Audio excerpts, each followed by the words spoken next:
हनुमान बेनीवाल। सभापति महोदय, आपने सदन के अंदर जो बहुत महत्वपूर्ण चर्चा हो रही है वामपंथी उग्रवाद, इस पर मुझे बोलने का मौका दिया, आपको धन्यवाद। सभापति जी, वामपंथी उग्रवाद ने देश के कई राज्यों छत्तीसगढ़, झारखंड, ओडिशा, महाराष्ट्र, आंध्र प्रदेश के कुछ हिस्सों को वर्षों तक प्रभावित किया। इस समस्या से न केवल हमारे सुरक्षा बलों के अनायक जवानों की जान ली, बल्कि हजारों निर्दोष नागरिकों का शिकार हुए।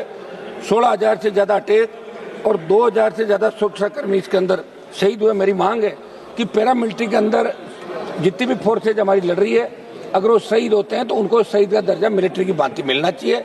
ये मेरी मांग इन लोगों के लिए रहेगी विशेष रूप से। सभापति महोदय, हमारा उद्देश्य केवल नक्सलवाद को, उग्रवाद को खत्म करना नहीं, बल्कि उन परिस्थितियों को समाप्त करना है जिनकी वजह से पैदा हो रहा है। सभापति महोदय, हम समस्या का गहराई से अन्वेषण कर पाएंगे कि ये केवल एक वैचारिक संघर्ष नहीं, बल्कि इसके पीछे सामाजिक, आर्थिक, प्रशासनिक कारण भी है। जिन क्षेत्रों में वर्षों तक बुनियादी सुविधाएं, सड़क, शिक्षा, स्वास्थ्य, पेयजल का अभाव रहा, जहाँ शासन प्रशासन की पहुंच सीमित रही, जहाँ आदिवासी समुदायों को उनके अधिकार से वंचित रखा गया, वहीं इस प्रकार की विचारधाराओं को पनपने का अवसर मिला। यह भी एक कटु सत्य है कि कुछ बाहरी तत्व और संगठित नेटवर्क इन कमजोरियों का फायदा उठाकर युवाओं को गुमराह करते हैं, उन्हें नक्सलवाद और उग्रवाद के अंदर धकेलते हैं। सभापति महोदय, 2007 के अंदर केवल एक सुरक्षा समस्या नहीं रह गई। 2007 में ये देश के भीतर ऐसे इलाके बन चुके थे जहाँ राज्य का अधिकार सिकुड़ रहा था, जहाँ संविधान कागज पर था, जमीन पर नहीं, जहाँ लोकतंत्र की भाषा मतपत्र नहीं, बंदूक तय करती थी, लाल गलियारा फैल रहा था इस देश के अंदर, राज्य हिचक रहे थे, प्रशासन पीछे हट गया था। तब कौन आगे आया? तब आगे आई सीआरपीएफ, आगे बीएसएफ, आईटीबीपी और एसएसबी आ गई। यही वो बल थे जिन्हें हमने देश ने सबसे कठिन लड़ाई के अंदर बलों को झोंका। फिर 2010 में साल बना जी देश की आंतरिक सुरक्षा का सबसे काला वर्ष कहा जाना चाहिए। इस वर्ष नक्सल हिंसा अपने चरम पर थी। 6 अप्रैल 2010 दंतेवाड़ा में ताड़मेटला 75 सीआरपीएफ के जवान एक साथ शहीद हुए, एक एम्बुश के अंदर शहीद हो गए। मैं पूछना चाहता हूं, आज ये सरकार सीआरपीएफ से बलिदान तो लेती है, लेकिन क्या कभी उसी नैतिक स्पष्टता से जिम्मेदारी लेती है?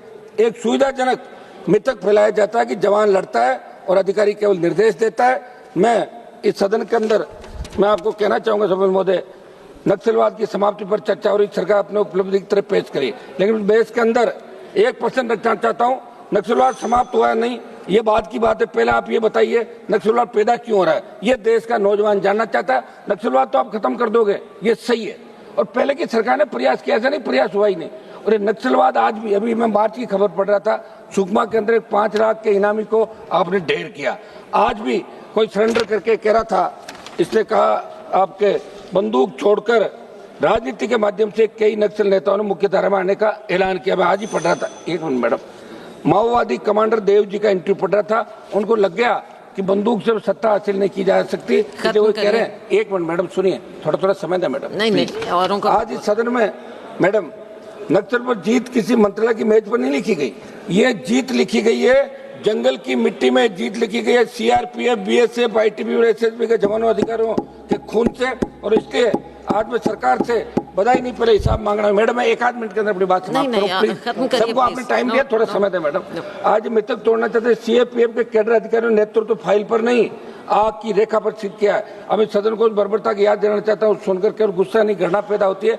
2013 के अंदर झारखंड का लातेहार एक सीआरपीएफ जवान शहीद हुआ, उसके बाद एक मिनट समाप्त करने दें, उसके बाद भी वो थके नहीं, वो युद्ध नहीं था, राक्षसी क्रूरता थी। एक शहीद सुरक्षाकर्मी के शरीर के भीतर विस्फोटक सामग्री आईडी भर दी गई। मैं सरकार से पूछना चाहता हूँ, ये क्या चाहिए आपको? जब एक जवान की देह तक को मौत का जाल बना दे गया, तो उससे बड़ा बलिदान आप किसे ढूंढे? मेरा आग्रह है कि पैरामिलिट्री के जो जितने भी हमारे जवान लड़ रहे हैं, मैं मैडम 1 मिनट में समाप्त कर रहा हूँ। मैं राजस्थान चाहता हूँ, राजस्थान, हरियाणा, पंजाब, यूपी के जवान बॉर्डर पे रखवाली करते हैं, मिलिट्री के अंदर, पैरामिलिट्री के अंदर। आपने अग्निवीर के अंदर देश को झोंक दिया, पैरामिलिट्री को झोंकने जा रहे हो। मुझे लग रहा है नक्सलवाद तो खत्म हो जाएगा, कोई नया बेरोजगार से तंग आके नौजवान नया वाद खड़ा नहीं करते। इस बात का भी आपको ध्यान रखना चाहिए। बहुत बहुत धन्यवाद आपको।